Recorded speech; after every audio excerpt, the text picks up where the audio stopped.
welcome back to the channel. In today's video, I'm going to show you guys how to disable or hide your contact suggestions from the share screen.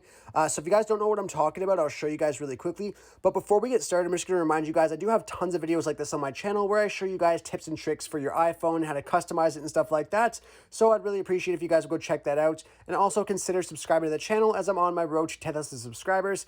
Anyhow, I'll show you guys really quickly what I'm talking about. So if I were to go to, like, say, for example, Photos or Safari, and I want to go ahead and send this off to someone, it's going to show you a bunch of names right here for people to send it to. So if you want to get rid of that and clear it completely so it doesn't show those names there, I'll show you guys how to do that. So all you have to do is exit out of here, and you want to go over to Settings. Once we're in Settings, we want to navigate to where it says Siri and Search. So just go to where it says Siri and Search, click on that.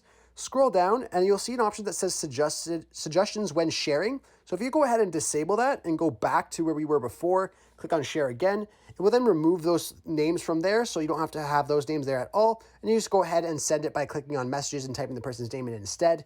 Anyhow, I really hope I was able to help you guys out by showing you guys how to do this. If this video does help you out, be sure to leave a like on it and subscribe for more content. Thanks for watching.